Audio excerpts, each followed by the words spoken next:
میں کانٹے بچھانے کے لیے شاید وہ اپنے پاؤں بھی زخمی کر چکا تھا، پر رمیش کی ملامت پر کان دھرتے بغیر وہ آگے بڑھتا چلا گیا۔ اناؤنسمنٹ ہوئی تو عابس اپنے سیٹ پر بیٹھا سختی سے آنکھیں میچ گیا۔ بند آنکھوں کے سامنے جو چہرہ لہرایا، اسے دیکھ کے عابس سلطان کا وجود ہل کے رہ گیا۔ حنازہ کا نازک سراپا بھیگی غزالی آنکھیں اس کے ذہن پر نقش ہو کر رہ گئی تھیں۔ وہ چاہ کر بھی حنازہ کی یادوں سے پیچھا نہیں چھڑوا پا رہا تھا۔ ابھی تو صرف 2 گھنٹے گزرے تھے، نہ جانے آگے کیا ہونے والا تھا۔ حنازہ کے پاس نور بیٹھی تھی۔ جب حنازہ چونک کر عابس کا نام لیتی اٹھ بیٹھی، نور پریشانی سے اسے سنبھالنے لگی جو اس کے بازوؤں سے نکلتی باہر جا رہی تھی۔ آبی کہاں ہیں آپ؟ دیکھیں، ہنی کو بالکل اچھا نہیں لگ رہا۔ آبی پلیز آ جائیں۔ ہنی نے لپسٹک بھی لگائی ہے، ریڈ ڈریس بھی پہنا ہے، آپ کو تو اچھا لگتا ہے نا؟ پلیز ابھی آ جائیں، میں آپ کی ہر بات مانوں گی۔ آبی پیلس کے ہر کمرے میں وہ پاگلوں کی طرح عابس کو تلاش کر رہی تھی۔ بکھرے حلیے میں اس وقت وہ اپنے باپ کے ساتھ ساتھ وہاں موجود ہر شخص کی آنکھیں نم کر گئی تھی۔ حنازہ باپ کو سامنے دیکھ کر ان کی جانب بڑھی۔ بابا، آپ تو ہنی سے پیار کرتے ہیں نا؟ پلیز بابا، مجھے آبی کے پاس لے جائیں، وہ ناراض ہے مجھ سے۔ بابا، میں کبھی بھی اس کو ناراض نہیں کروں گی۔ بابا پرومس، پلیز مجھے آبی لا دیں۔ حنازہ روتے ہوئے مکال صاحب سے فریاد کر رہی تھی۔ حالت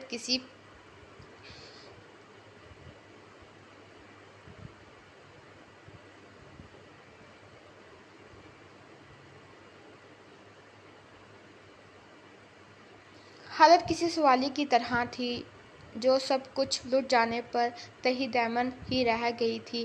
مکال صاحب بیٹی کا درد برداشت کرتے اپنے سینے میں بچھ گئے۔ عفت بیگم تو خود سے نظریں نہیں ملا پا رہی تھی۔ جو عابس حنازہ کے ساتھ کر چکا تھا، اس کے بعد ان کا کوئی لفظ تسلی اس بچی کے دکھ کو کم نہیں کر سکتا تھا۔ سب اپنی اپنی جگہ شرمندہ سے تھے۔ مکال صاحب اسے سینے سے لگائے کھڑے تھے۔ اچانک ہی حنازہ بے جان سی ہوئی ان کی بازوؤں میں جھول گئی۔ مکال صاحب پریشانی سے اس کا چہرہ تھر تھرانے لگے۔ سب سے پہلے عاشر ہوش میں آیا۔ وہ جلدی سے آگے بڑھا اور حنازہ کو بازوؤں میں اٹھائے باہر کی جانب بھاگا۔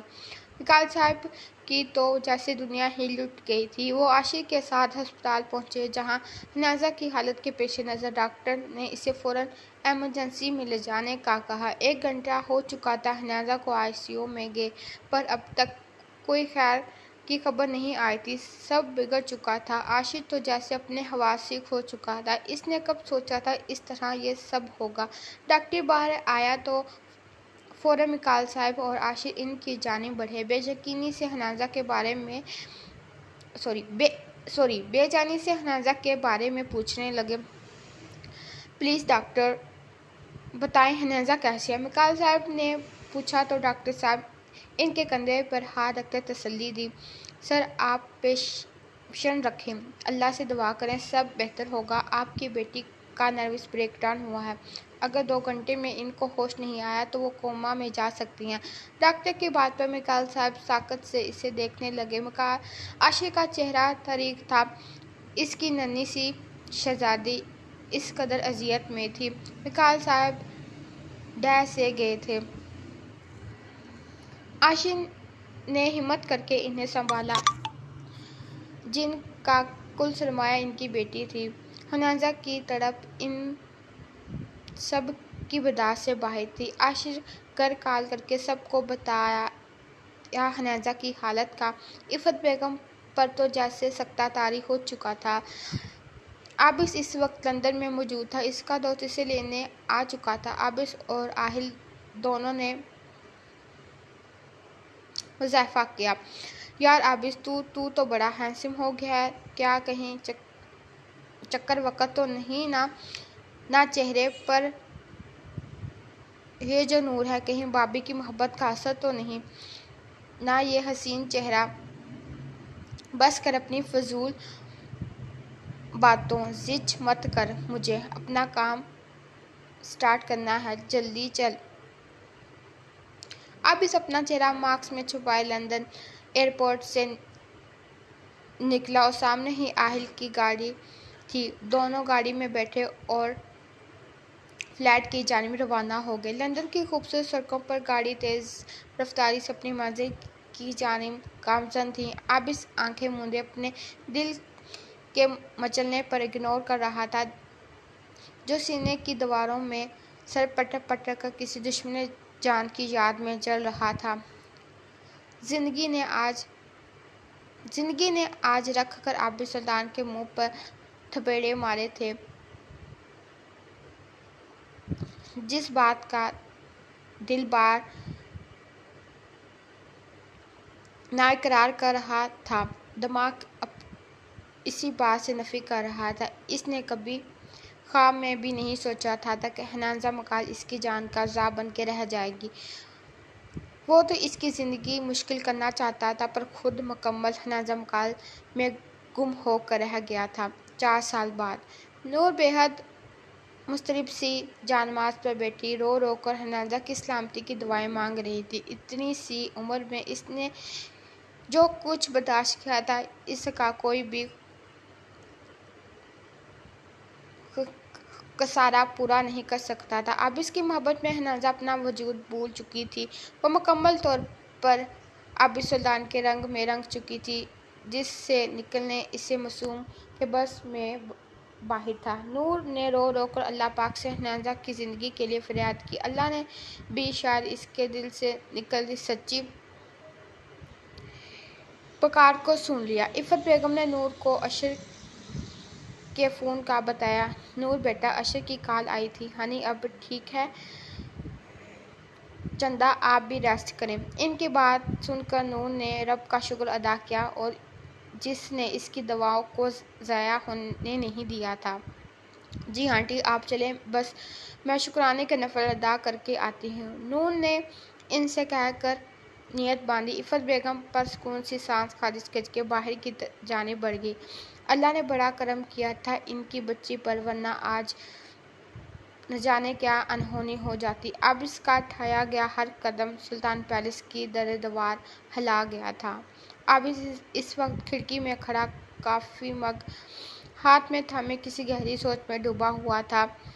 آہل نے اس کے کندھے پر ہاتھ رکھا تو وہ ہوش میں آیا تو اسے اپنی سرخ آنکھوں سے دیکھنے لگا۔ آہل کو وہ کچھ عجیب سا لگا، بے حد بے سکون۔ آہل اس کا بچپن کا دوست تھا، دونوں نے ساتھ ہی پڑھائی کی تھی اور اب بھی کسی خاص کام سے یہاں آیا تھا۔ یار عابس کوئی پریشانی تو ہے تو بتا، تیری بے سکونی کچھ ہضم نہیں ہو رہی۔ آہل کی بات پر عابس نے مضطرب انداز میں اپنی پریشانی مسلی۔ دل کا درد جب حد سے سوا ہو تو آہل کے سینے سے لگا اسے اپنے دل کی ساری بات بتا گیا، جو کچھ بھی وہ حنان کے ساتھ کرتا آیا تھا، سب کچھ۔ عابس کی بات سن کر آہل نے جھٹکے سے اسے خود سے الگ کیا اور ایک زوردار تھپڑ اس کے چہرے پر رسید کیا۔ عابس بنا ایک لفظ کہے کھڑا رہا۔ تجھے احساس ہے عابس تو نے کیا کر چکا ہے، ایک نازک لڑکی کے دل کو تار تار کر چکا ہے، اس کا وقار نوچ آیا ہے، تیری روح نہیں کپ پائی اس معصوم کو اس قدر اذیت سے دوچار کرتے ہوئے، ڈر نہیں لگا؟ ہاں وہ لڑکی جس نے کبھی محبت کے لفظ سے روشنائی حاصل نہیں کی تھی، تم اسے محبت سے روشنا کر کے اس کے وجود کو روند آئے۔ ڈرو عابس سلطان، اس وقت سے جب تمہیں یہ محبت کا ناگ ڈسے گا، تمہاری رگوں میں زہر بن کے اترے گا، محبت اور قہر بن کر ٹوٹے گی اس معصوم کی تڑپ۔ آہل کی بات پر عابس کا دل جیسے کسی نے ٹکڑے ٹکڑے کیا تھا، اسے آہل کی ایک ایک بات سچ ہوتی محسوس ہو رہی تھی۔ آہل اسے دھکا دیتا وہاں سے نکلتا چلا گیا۔ عابس سے واقعی اسے یہ امید ہرگز نہیں تھی۔ عابس وہیں بیٹھتا چلا گیا۔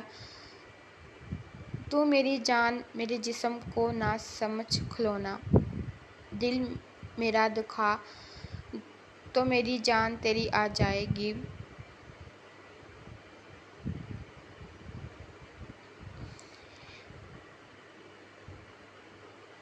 میں جو روٹھی تو تجھے خبر تک نہ ہوگی۔ نیازا کو ہوش آ چکا تھا، مگر سب سے ملنے کے بعد بھی وہ بالکل خاموش تھی، جیسے وہ اس دنیا میں ہی نہ۔ اس نے کسی سے بات نہیں کی تھی۔ اب اس کے بارے میں کوئی بات کرنے کی کوشش بھی کرتا تو نیازا نیند کا بہانہ کرتے۔ اب اس کی تصویر کو اپنے سینے سے لگائے گھنٹوں بیٹھی رہتی۔ مکال صاحب تو ہار گئے تھے۔ اس کے سامنے ان کی لاڈلی کا جو بھی حال تھا، ان کی ایک ہی دعا تھی، خدا کسی دشمن کو بھی یہ دکھ نہ دے۔ نیازا کی خاموشی دن بدن بڑھتی جا رہی تھی۔ عاشور اور نور کئی بار اس سے بات کرنے کی کوشش کر چکے تھے، پر کچھ حاصل نہیں ہو پا رہا تھا۔ الٹا نیازا کی صحت بری طرح متاثر ہو رہی تھی۔ خوبصورت چہرہ ہر وقت کملایا سا رہتا، آنکھوں کے نیچے سیاہ حلقے اس کے حال گواہ تھے کہ اس نے کس اذیت میں وقت گزارا ہے۔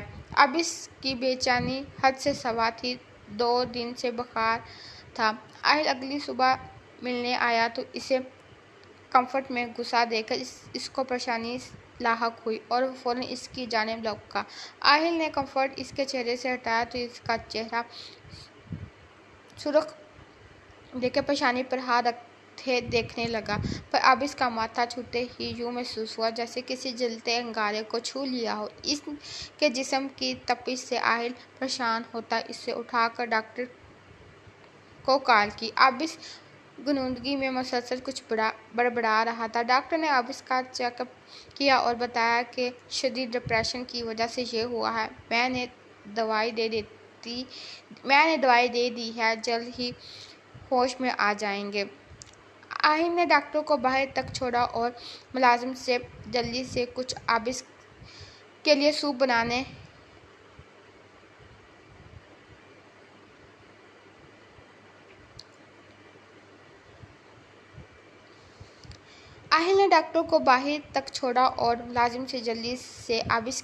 بنوایا۔ جو کچھ بھی تھا وہ اپنے جگری یار کو اس طرح نہیں چھوڑ سکتا تھا۔ جانتا تھا جس عذاب سے وہ لڑ کر یہاں آیا ہے، آسان نہیں تھا۔ اپنی کمزوری کا بدلہ جس معصوم سے لے آیا ہے، وہ تو خود اس کی کمزوری بن گئی ہے۔ کبھی کبھی لگتا ہے کہ سکون حاصل کرنے کے لیے ہم فرار ہو سکتے ہیں، مگر ناممکن، کیونکہ فرار صرف مشکلات بڑھا سکتی ہے مگر سکون میسر نہیں کر سکتی۔ ہمیشہ کی طرح آج بھی وہ خود سے بیزار کھڑکی کے پاس بیٹھی پرندوں کو دیکھ رہی تھی۔ اسے انسیت سی ہو گئی تھی۔ نیازا نے مکمل خاموشی اختیار کی تھی۔ وہ سنبھل گئی تھی۔ جس چہرے پر ہمہ وقت مسکراہٹ چھائی رہتی تھی، اب اس پر ایک سرد پن سے تاثرات کا ٹھہراؤ تھا، جس سے وہ اپنے قریب موجود ہر رشتے سے بے نیاز ہو گئی تھی۔ اس نے اپنے آپ کو اس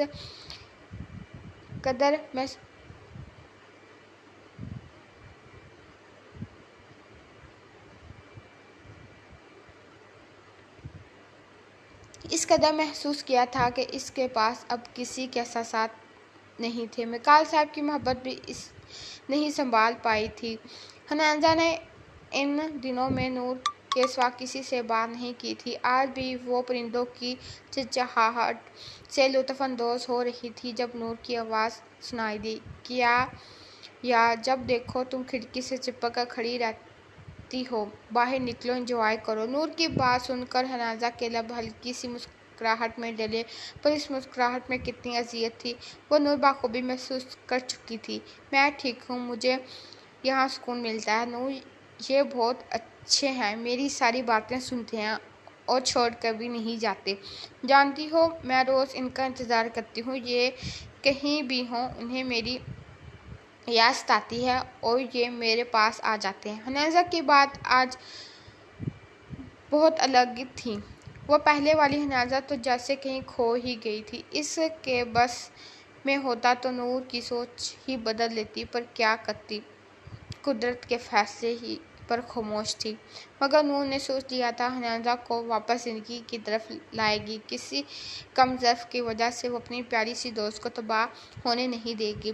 "اچھا بابا، مان لیا، تمہارے ان دوستوں کو تھوڑی نظر کرم مجھے غریب پر بھی کر دو، کیونکہ نہ کہیں باہر چلیں، دیکھو کتنا اچھا موسم ہے یار۔ نور اسے پرجوش سی بتاتے ہوئے بولی۔ حنازہ نے انکار کرنا چاہا پر نور نے اپنی قسم دے کر اس کے لبوں پر جیسے قفل لگا دیا۔ حنازہ بے دلی سے گہری سانس بھرتی ڈریسنگ روم میں بند ہو گئی۔ نور نے دل میں شکر ادا کیا، چلو حنازہ مانی تو صحیح، اب اسے زندگی کی طرف لانا تھا۔ وہ معصوم جس روگ سے لڑ رہی تھی، اسے اس رہائی اتنی آسانی سے کہاں ممکن تھی، پر وہ اس کی خیرخواہ تھی، سمجھتی تھی کہ اسے زندگی کی طرف کس طرح واپس لانا ہے۔ حنازہ چینج کر کے آئی تو نور اسے دیکھ کر کھل اٹھی، جو اس وقت خود گلابی شارٹ فراک پہنے کھلا ہوا گلاب لگ رہی تھی۔ نور اس کا ہاتھ تھامتی ڈریسنگ مرر کے سامنے لے آئی اور ہولے سے اس کے بالوں میں برش کرنے لگی۔ حنازہ اس کی اتنی محبت پر اتنے دنوں بعد ہلکا سا مسکرائی، یہی تو تھی وہ جس نے اسے سنبھالا تھا۔ حنازہ کے بال بنانے اب نور نے اس کے سر پر سکارف پہنانے لگی۔ حنازہ مکمل تیار تھی، دل اب بھی اندر سے بے حد عجیب تھا، اگر نور نے قسم نہ دی ہوتی تو وہ کب کا انکار کر چکی ہوتی۔ نور حنازہ کا ہاتھ تھامتی باہر آئی تو مکال صاحب کی نظر ان دونوں پر پڑی۔ حنازہ کو فریش سا دیکھ کر ان کے دل کو ڈھارس ملی۔ ان کی معصوم سی گڑیا کا مرجھایا سا روپ کہاں دیکھ پا رہے تھے۔ زندگی نے بڑے گہرے غم دیے تھے دونوں باپ بیٹی کو، جس کی پاداش میں دونوں ہی ختم ہو رہے تھے۔ نور نے مکال صاحب کو سلام کیا، انہوں نے باری باری دونوں کی پیشانی پر بوسہ دیا۔ میری بیٹیاں، تم بہت پیاری لگ رہی ہو، کہاں جانے کی تیاری ہے؟ مکال صاحب ان سے شرارتاً پوچھنے لگے۔ بس بابا یہ نور ابھی حنازہ کچھ بولتی جب نور اس کی بات بیچ میں اچک چکی۔ انکل یہ بوڑھی ہو گئی ہے کیا جو ہر وقت گھر میں رہے؟ ہم آج آؤٹنگ پر جا رہے ہیں، بس اب آپ نہ شروع ہو جائیے گا۔ حنازہ اس کی بات پر سر نفی میں ہلانے لگی کہ اس کا کچھ نہیں ہو سکتا۔ مکال صاحب نے بھی سیکریفائس کیا اور دونوں کے ساتھ ڈرائیور اور گارڈ کو لے جانے کا سختی سے کہا، جس پر نور بخوشی سر ہلا گئی۔ نور نے حنازہ کے لیے دروازہ کھولا اور خود دوسری سائیڈ پر بیٹھ گئی۔ پورے راستے حنازہ ان کی باتوں سے تنگ سی آ گئی تھی۔ نور جان بوجھ کر اس کا موڈ بحال کرنے کی خاطر آؤٹ پٹانگ باتیں کرتی اسے بھی مسکرانے پر مجبور کر رہی تھی۔ حنازہ مکال کے زخم شاید کبھی نہ بھرتے اگر اتنے چاہنے والے ساتھ نہ ہوتے۔ زندگی کے ہر موڑ پر سچے رشتوں کی ضرورت ہمیشہ رہتی ہے۔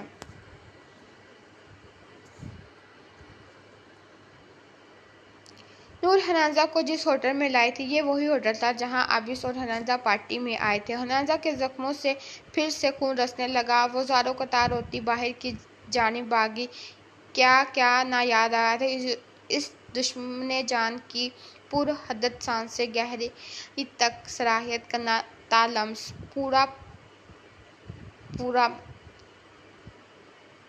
پر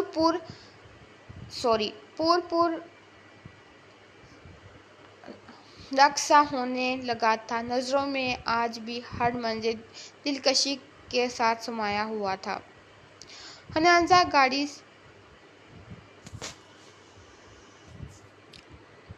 گاڑی سے لگی بیٹھتی چلی گئی، کانوں میں آج پھر سے انہی سرگوشیوں نے ڈیرا جمایا تھا جس سے نکلنے کی کوشش میں اس کی معصوم سی جان ہلکان ہو چکی تھی۔ حنازہ نے اپنے گرد بازو لپیٹے آنکھیں مون لیں، دور کہیں سے اسے عابس کی آواز سنائی دی،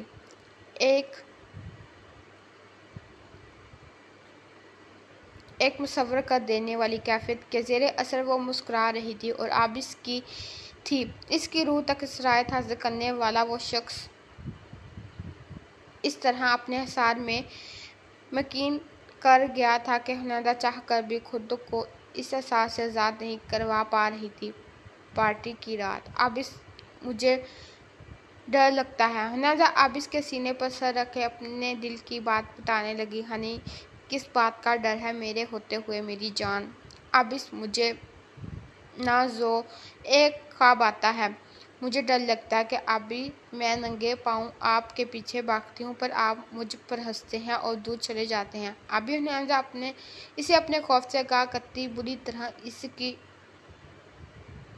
شرٹ تھامے رونے لگی۔ عابس کا وجود بے جان سا ہوا۔ ایک لمحے کو دل کسی گوشے میں ہنازہ مکائل کی محبت پر ایمان لانے کا دل چاہا پر وہ ایسا نہیں کر سکتا تھا۔ وہ تو اس دنیا کا باسی نہیں تھا۔ عابس نے ہنازہ کی کمر میں ہاتھ ڈالتے اسے خود سے قریب کیا اور اس کے چہرے پر بکھرے بال سمیٹے اس کی بھیگی آنکھوں پر لب رکھتے اسے محبوب کر گیا۔ عابس بیجا اس کے چہرے پر شدت بڑا لمس چھوڑتا اسے خود میں سمیٹنے پر مجبور کر گیا۔ ابھی ہنازہ اپنے لفظ مکمل کرتی اس سے پہلے ہی عابس اس کے سارے الفاظ اپنے لبوں سے چن چکا تھا۔ ہنازہ اجڑ بے خودی سی ڈوبی آنکھیں اپنی موڑ گئی۔ عابس کے لمس میں جس قدر شدت تھی ہنازہ تڑپ سی گئی تھی پر عابس کو روکنے کی کوشش اس نے نہیں کی تھی۔ وہ نازک مزاج لڑکی اس کی شدت و جنون کو خود پر سوار کر چکی تھی جس سے رہائی ناممکن تھی۔ نور اسے ڈھونڈتی باہر آئی تو وہ پاگلوں کی طرح آنکھیں موندے مسکراتا دیکھ کر اس کے پاس آئی اسے کندھے سے جھنجھوڑنے لگی۔ ہنی، آنکھیں کھولو۔ نور کے ہلانے پر وہ جیسے ہی گہری نیند سے جاگی تھی اور روتے ہوئے نورالعین سے لپٹ گئی۔ یہ سب دھوکا تھا عین، سب فریب تھا۔ میں نے تو سب سونپ دیا تھا۔ میں نے بہت محبت کی تھی عین، میں نہیں رہ پا رہی تھی عین، اس کی یادیں، اس کا لمس مجھے پاگل کر دے گا۔ مجھے اس کی خوشبو اپنے اندر میں تک محسوس ہوتی ہے۔ اس کا لمس میرے وجود پر کسی ناگن کی طرح مجھے ڈس رہا ہے۔ میں مر جاؤں گی اینی، مجھے بچا لو۔ میں دور جانا چاہتی ہوں یہاں سے، جہاں کوئی نہ ہو، جہاں پیچھے نہ کوئی، جہاں مجھے سکون مل جائے، میرا دم گھٹتا جائے گا اینی۔ نورالعین اسے سختی خود میں بھیجے اس کی پشت سلانے لگی۔ وہ چاہتی تھی کہ آج ہنازہ کا سارا غبار نکال دے، اسی لیے اسے یہاں لائی تھی، پر یہ کیا معلوم تھا کہ وہ جس عشق کی